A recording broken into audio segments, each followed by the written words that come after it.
Ukuba semathandweni kuyijeni. Ngisho noma kuthiwa nithandana kanjani, kodwa uthando lodwa alikwazi ukuthi ligcine yonke into i-together. Mina nomuntu wami uThabo sesithandana isikhathi eside. 10 years, mina ngikhuluma ngeshumi leminyaka.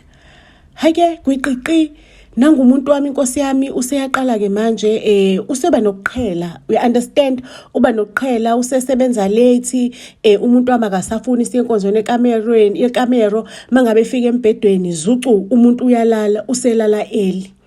Ake ngize ngifike estagini la sengimbuza khona sengiyamconfront-ke manje ukuthi kahle kahle kwenzakalani umuntu wami.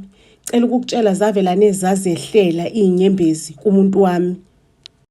Uthabo-ke umuntu wami avelana confess. Angitshela ukuthi udlula estressini esiningi ezizesenza ukuthi inkonzo yasekamereni ingabisafana nasekuqaleni. So lokho kuzenze nje wayifila engathi akasabalekile njengendoda yamenza afile engathi uyangifeyila mina njengomuntu wakhe.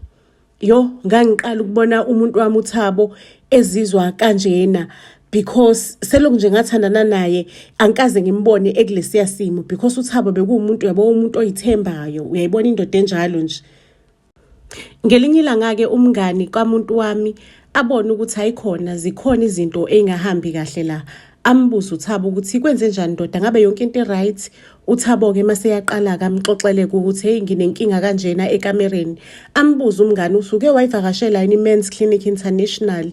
Kucaca ukuthi umuntu wami akaze ezwe ngeMen's Clinic International.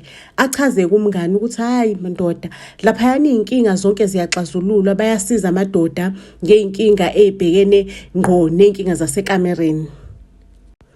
Ake umuntu wami aqale abe manqikancika ukuya lapho eMen's Clinic International. Emva kokuthi ehamba naye ebuka efuna imininingwane abone ifeedback yakhona ukuthi hayi positive man. Ake umuntu wami agcine esenikela khona eseyakhona eMen's Clinic International. Njengomuntu wesifazane kubalekile ukuthi indoda yakho uyisupport kakhulu.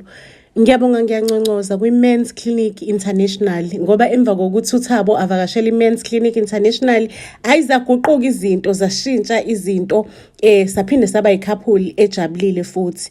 Mangabe kuukuthi nawe-ke usesimweni esifana nesikaThabo usizo likhona liyatholakala eMen's Clinic International. Bangasibuyisela isidima sakho nokuyithemba kwakho ekamereni.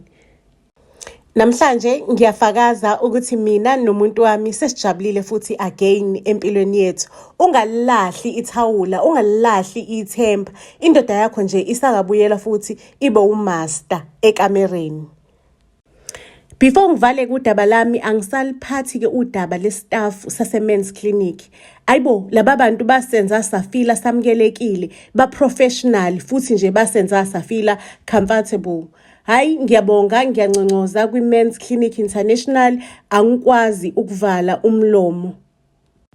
Ukuze uxhumane neMen's Clinic International ku WhatsApp ungabathola kwinamba ethi 087 240 6245. Ngizoyiphinda 087 240 6245.